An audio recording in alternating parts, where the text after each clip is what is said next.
ಸಾಹಿತ್ಯವೆಂದರೆ ಕೇವಲ ಪದಗಳ ಸರಮಾಲೆಯಲ್ಲ, ಅದು ಒಂದು ಭಾಷೆಯ ಆತ್ಮ, ಒಂದು ಸಂಸ್ಕೃತಿಯ ಸ್ಮೃತಿ, ಒಂದು ನಾಗರಿಕತೆಯ ಚರಿತ್ರೆ. ನಮಸ್ಕಾರ ಸ್ನೇಹಿತರೆ, ಕನ್ನಡ ಸಾಹಿತ್ಯವನ್ನು ಪ್ರೀತಿಸುವ ಎಲ್ಲರಿಗೂ, ಅಧ್ಯಯನ ಮಾಡುವ ಎಲ್ಲ ವಿದ್ಯಾರ್ಥಿಗಳಿಗೆ, ಪರೀಕ್ಷಾ ತಯಾರಿ ನಡೆಸುತ್ತಿರುವ ಪ್ರತಿಭಾವಂತರಿಗೆ ನಮ್ಮ ಹೊಸ ಶೈಕ್ಷಣಿಕ ವೇದಿಕೆ ಅನರ್ಘ್ಯರತ್ನ ಕನ್ನಡ ಸಾಹಿತ್ಯ ಚರಿತ್ರೆ ಯೂಟ್ಯೂಬ್ ಚಾನೆಲ್ಗೆ ಹಾರ್ದಿಕ ಸ್ವಾಗತ. ಇದು ಕೇವಲ ಒಂದು ಯೂಟ್ಯೂಬ್ ಚಾನೆಲ್ ಅಲ್ಲ, ಇದು ಕನ್ನಡ ಸಾಹಿತ್ಯವನ್ನು ಹಳಗನ್ನಡದಿಂದ ಆಧುನಿಕತೆಗೆ ಕ್ರಮಬದ್ಧವಾಗಿ, ಅಕಾಡೆಮಿಕ್ ದೃಷ್ಟಿಯಿಂದ, ಪರೀಕ್ಷಾ ಕೇಂದ್ರಿತವಾಗಿ ತಿಳಿದುಕೊಳ್ಳಲು ನಿರ್ಮಿಸಲಾದ ವಿದ್ಯಾ ವೇದಿಕೆ.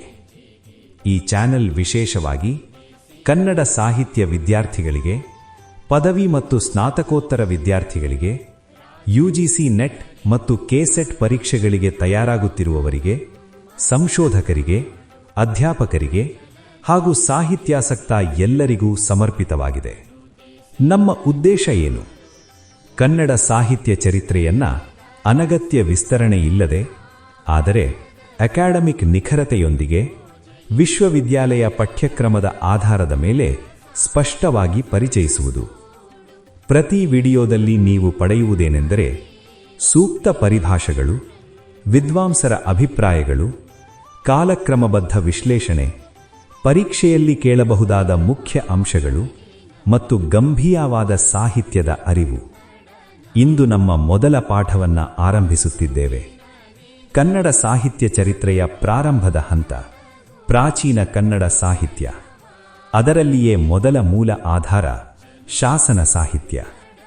ಸಾಹಿತ್ಯವೆಂದರೆ ಕೇವಲ ಕಾವ್ಯವಲ್ಲ, ಭಾಷೆಯ ಮೊದಲ ಸಾಕ್ಷ್ಯ ನಮಗೆ ದೊರಕುವುದು ಶಾಸನಗಳಲ್ಲಿ. ಶಾಸನಗಳು ಮಾತಾಡುವುದಿಲ್ಲ, ಆದರೆ ಅವು ಇತಿಹಾಸವನ್ನು ನೇರವಾಗಿ ಹೇಳುತ್ತವೆ. ಅವು ಕಲ್ಪಿತವಲ್ಲ, ಅವು ಆಧಾರಪೂರ್ಣ. ಶಾಸನ ಎಂಬ ಪದ ಸಂಸ್ಕೃತದ ಶಾಸ್ ಎಂಬ ಧಾತುವಿನಿಂದ ಬಂದಿದೆ. ಅರ್ಥ ಆಜ್ಞಾಪಿಸು, ನಿಯಂತ್ರಿಸು. ಆದ್ದರಿಂದ ಶಾಸನವೆಂದರೆ ಮೂಲತಃ ರಾಜಾಜ್ಞೆ. ಪ್ರಾಚೀನ ಕಾಲದಲ್ಲಿ ರಾಜರು ನೀಡಿದ ದಾನಗಳು, ಭೂಮಿಯ ವಿನಾಯಿತಿಗಳು, ಯುದ್ಧ ಜಯಗಳ ಘೋಷಣೆಗಳು, ಸಾಮಾಜಿಕ ವ್ಯವಸ್ಥೆಯ ದಾಖಲೆಗಳು ಇವೆಲ್ಲವೂ ಶಾಸನ ರೂಪದಲ್ಲಿ ಕೆತ್ತಲ್ಪಟ್ಟಿವೆ. ಶಿಲೆಗಳ ಮೇಲೆ, ಬಂಡೆಗಳ ಮೇಲೆ, ದೇವಾಲಯಗಳ ಗೋಡೆಗಳ ಮೇಲೆ, ತಾಮ್ರಪಟ್ಟ ಶಾಸನಗಳ ಮೇಲೆ ಕೆತ್ತಿದ ಬರಹವೇ ಶಾಸನ. ಶಾಸನಗಳ ಅಧ್ಯಯನವನ್ನು ಶಾಸನಶಾಸ್ತ್ರ ಎಂದು ಕರೆಯುತ್ತಾರೆ. ಇಂಗ್ಲಿಷ್ನಲ್ಲಿ ಎಪಿಗ್ರಫಿ. ಶಾಸನ ರಚನೆಯಲ್ಲಿ ಕೃತಿಕಾರ, ಲಿಪಿಕಾರ, ರೂವಾರಿ ಎಂಬ 3 ಪ್ರಮುಖ ಪಾತ್ರಗಳಿವೆ. ಕವಿಗಳು ವಿಷಯ ರೂಪಿಸುತ್ತಿದ್ದರು, ಲಿಪಿಕಾರರು ಬರೆಯುತ್ತಿದ್ದರು, ಶಿಲ್ಪಿಗಳು ಕಲ್ಲಿನ ಮೇಲೆ ಕೆತ್ತುತ್ತಿದ್ದರು. ತಾಮ್ರಪಟ್ಟ ಶಾಸನಗಳು, ಬಂಡೆ ಶಾಸನಗಳು, ತಾಳಪತ್ರಗಳು, ಭೂರ್ಜಪತ್ರಗಳು ಇವೆಲ್ಲವೂ ಪ್ರಾಚೀನ ಬರವಣಿಗೆಯ ಮಾಧ್ಯಮಗಳು.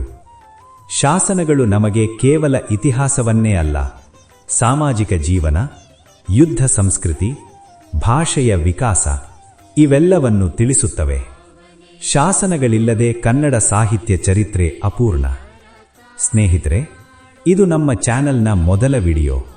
ಈ ಪ್ರಯಾಣವನ್ನು ನಾವು ದೀರ್ಘಕಾಲಿಕವಾಗಿ, ಕ್ರಮಬದ್ಧವಾಗಿ ಮುಂದುವರಿಸುತ್ತೇವೆ.